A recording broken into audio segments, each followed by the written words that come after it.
இது ஃபர்ஸ்ட் மலேசியாவின் செய்திகள் உங்களுக்காக.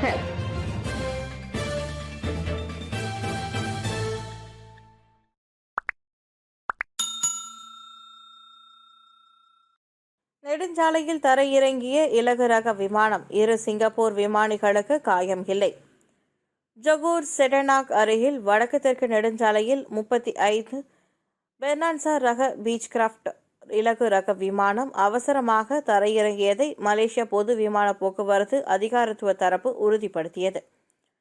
தொழில்நுட்ப கோளாறின் காரணமாக மீண்டும் ஜொகூர் பாரு செனாய் அனைத்துலக விமான நிலையத்திற்கு திரும்ப சம்பந்தப்பட்ட விமானத்தின் விமானி காலை மணி 10:40க்கு போக்குவரத்து கட்டுப்பாட்டு கோபுரத்தை தொடர்பு கொண்டிருந்ததாக CAAM அதிகாரத்துவ தரப்பின் தலைமை செயல்முறை அதிகாரி செஸ்டர் வு தெரிவித்தார். பிரீமியர் ஏர் சிங்கப்பூர் தரப்புக்கு சொந்தமான அந்த தனிநபர் விமானம் செனாயில் இருந்து மலாக்காவிற்கு பயணம் மேற்கொண்டிருந்தது. அந்த விமானத்தின் 2 சிங்கப்பூர் நாட்டு பயணிகள் பாதுகாப்பாக உள்ளனர். நெடுஞ்சாலையில் போக்குவரத்துக்கு இடையூறாக இருக்காமல் இருக்க அந்த விமான பாதுகாப்பு தடத்தில் தள்ளி வைக்கப்பட்டது. போக்குவரத்து அமைச்சின் கீழ் உள்ள வான் விபத்து விசாரணை பிரிவு இந்த சம்பவத்தை விசாரிக்கும் என CAAM ஓர் அறிக்கையின் வாயிலாக தெரிவித்தது. ஸ்னூக்கர் மையம் என்ற பெயரில் இணைய சூதாட்டம். ஸ்ரீகெம்பாங்கானில் ஸ்னூக்கர் மையத்தில் சட்டவிரோதமாக மேற்கொள்ளப்பட்டு வந்த இணைய சூதாட்ட நடவடிக்கையை போலீசார் முறியடித்தனர். போலீஸ் கண்காணிப்பை தவிர்க்க பணியாளர்களுக்கு மட்டுமே என்னும் குறிப்பை அந்த மோசடி கும்பல் கடையின் முன் வைத்திருந்ததாக செட்டாங் துணை ஆணையர் ரசாலி அபு சமா தெரிவித்தார்.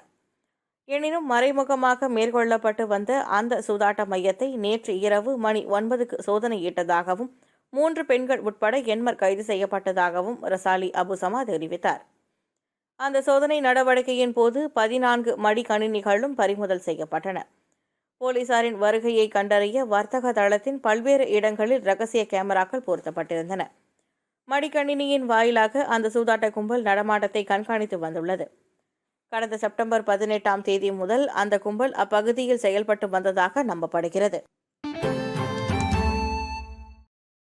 சிங்கப்பூரில் பொதுவிடங்களில் உறங்கி வேலைக்கு செய்யும் மலேசியர்கள். சிங்கப்பூரில் மலேசியர்கள் சிலர் சாலையோரங்களில் படுத்து பொதி கழிப்பறையில் குளித்து பசியை கட்டுப்படுத்திக் கொண்டு வேலைக்கு செல்லும் அவல நிலைக்கு தள்ளப்பட்டிருக்கின்றனர். இதற்கு முன்பு அன்றாடம் ஜொகூருக்கும் சிங்கப்பூருக்கும் இடையில் பயணித்து வந்தவர்கள் எல்லை கட்டுப்பாடுகளினால் அக்குடியரசிலேயே தங்கும் முடிவை எடுத்திருக்கின்றனர். ஆனால் அக்குடியரசில் உயர்வான வாழ்க்கை செலவினத்தால் முறையாக தங்குவதற்கு இடமில்லாமல் சில மலேசியர்கள் உள்ளனர். குடும்பத்தை காப்பாற்ற செலவுகளை குறைத்துக் கொள்வதற்காக பொதுவிடங்களில் உள்ள நீண்ட இருக்கைகளில் ஓய்வெடுத்துக் கொள்வதோடு தூங்கவும் செய்கின்றனர். பொது கழிப்பறைகள், கடைகள், தொழுகை இடங்கள் அல்லது வேலை இடங்களில் குளித்துக் கொள்கின்றனர். எல்லை கட்டுப்பாடுகள், நிதி சுமை, முதலாளிமார்கள் விதித்திருக்கும் விதிமுறைகள் ஆகியவற்றின் காரணமாக மலேசியர்கள் சிலர் நாட்டிற்கு திரும்பாமல் அக்குடியரசிலேயே தங்கும் முடிவை எடுத்திருக்கின்றனர். அவ்வாறு பாதிக்கப்பட்டிருக்கும் மலேசியர்களின் நிலையை சிங்கப்பூரில் பான தயாரிப்பு நிறுவனம் ஒன்றில் வேலை செய்து வரும் 34 வயது ஷாருடின் சாயில் இஸ்மாயில் பெரிதா ஹாரியன் உள்நாட்டு ஊடகத்திடம் பகிர்ந்து கொண்டிருந்தனர்.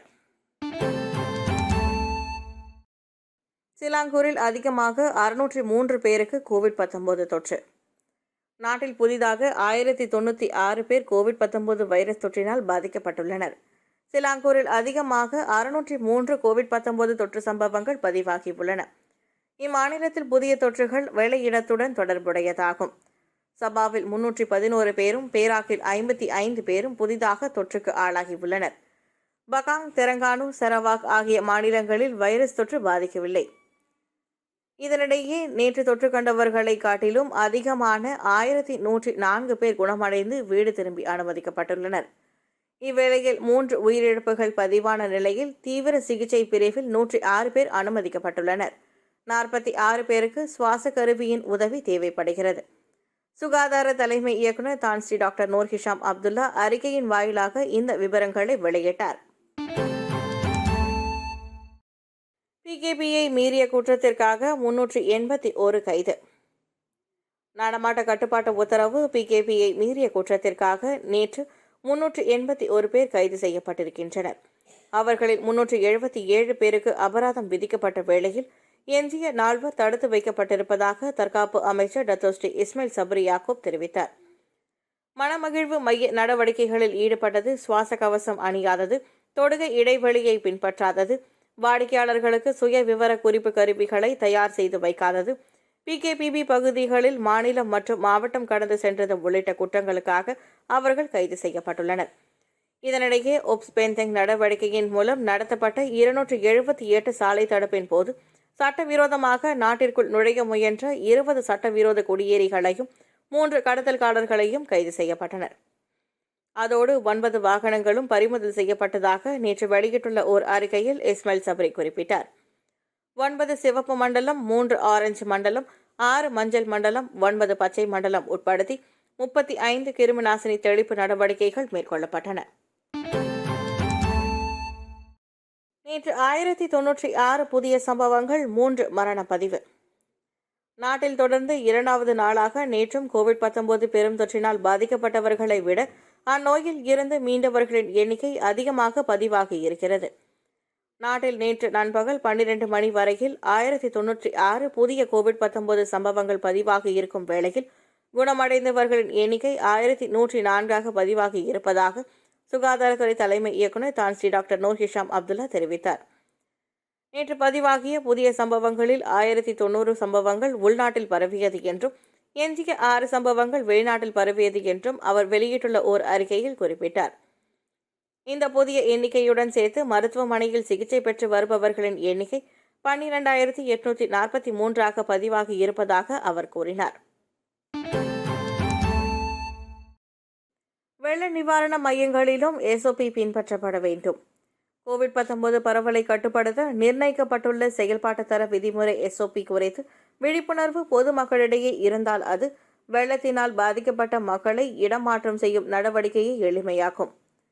மேலும் வெள்ள நிவாரண மையங்களிலும் நிர்ணயிக்கப்பட்ட SOP பின்பற்றப்பட வேண்டும் என்று மலேசிய பொது தற்காப்பு படையின் தலைமை ஆணையர் டத்தோ ரோஸ்லான் வஹத் தெரிவித்தார். கெடா சிக்கில் புதிய இயல்பில் வெள்ள பிரச்சினையை கையாளுவது தொடர்பிலான நிகழ்ச்சியில் கலந்து கொண்ட பின்னர் செய்தியாளர்களிடம் அவர் இதனை தெரிவித்தார். சிறிய மண்டபங்களில் அதிகமான பாதிக்கப்பட்ட மக்களை தங்க வைக்கும் போது SOP முறையாக பின்பற்றாதப்படாத சாத்தியமும் இருப்பதாக அவர் சுட்டிக்காட்டினார். நாடு முழுவதிலும் வெள்ள பிரச்சினை ஏற்பட்டால் அதனை கையாளுவதற்கு 20,000க்கும் அதிகமான தன்னார்வலர்களும் உபகரணங்களும் தயார் நிலையில் இருப்பதாக அவர் கூறினார். பேராவில் நிவாரண மையங்களில் தங்கியிருப்போர் எண்ணிக்கை குறைந்தது. பேராவில் பெய்த கனமழை காரணமாக ஏற்பட்ட வெள்ளத்தினால் நிவாரண மையங்களில் தங்க வைத்திருப்பவர்களின் எண்ணிக்கை நேற்று காலை 6 மணி வரையில் 736 பதிவாகி இருந்த வேளையில் தற்பொழுது 199 குறைந்திருக்கிறது. இவ்வெள்ளத்தினால் லாரூட், மாத்தாங் மற்றும் செலாமா ஆகிய மாவட்டங்களே அதிகம் பாதிக்கப்பட்டிருக்கின்றன. மலேசிய பொது தற்காப்பு படை, தீயணைப்பு மற்றும் மீட்புத்துறை, போலீஸ் மற்றும் ரேலா எனப்படும் தன்னார்வத்துறை உட்பட பல துறைகளின் ஒத்துழைப்பில் இந்த அனைத்து தற்காலிக வெள்ள நிவாரண மையங்களும் நிர்வகிக்கப்பட்டு வருகின்றன. மற்றொரு நிலவரத்தில் ஜொகூரில் தொடர்ந்து பெய்து வரும் கனமழையினால் அம்மாநிலத்தில் உள்ள 2 மாவட்டங்களில் திடீர் வெள்ளம் ஏற்பட்டிருக்கிறது. இதனால் 40 குடும்பங்களைச் சேர்ந்த 155 பேர் பாதிக்கப்பட்டிருக்கின்றனர். அம்மாநிலத்தில் ஏற்பட்டிருக்கும் வெள்ள நிவாரணம் குறித்து கண்காணிப்பதோடு வெள்ளத்தினால் பாதிக்கப்பட்ட மக்களுக்கு அரசாங்கம் தொடர்ந்து உதவியை வழங்கி வருவதாக ஜொகூர் மாநில சுகாதாரம் மற்றும் சுற்றுச்சூழல் செயற்குழு தலைவர் வித்யானந்தன் தெரிவித்தார். நேற்று மேலும் 3 கோவிட்-19 திரள்கள் பதிவு. நாட்டில் நேற்று மேலும் 3 திரள்கள் அடையாளம் காணப்பட்டிருப்பதை சுகாதார அமைச்சு உறுதிப்படுத்தியிருக்கிறது.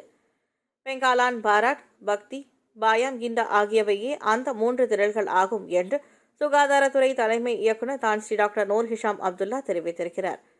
பினாங்கின் பரட்டாயா மாவட்டம், கோலகங்சாரின் கெரியான் மாவட்டம் மற்றும் பேராவின் கிந்தா மாவட்டத்தை உட்படுத்தி பெங்காலான் பாராட் திரள் உருவாகி இருப்பதாக நேற்று வெளியிட்டுள்ள ஓர் அறிக்கையில் அவர் தெரிவித்தார். கடந்த நவம்பர் 10ஆம் தேதி வேலையிடத்தில் மேற்கொள்ளப்பட்ட கோவிட்-19 சுகாதார சோதனையின் போது அத்திரளை உட்படுத்திய முதல் சம்பவம் அடையாளம் காணப்பட்டது.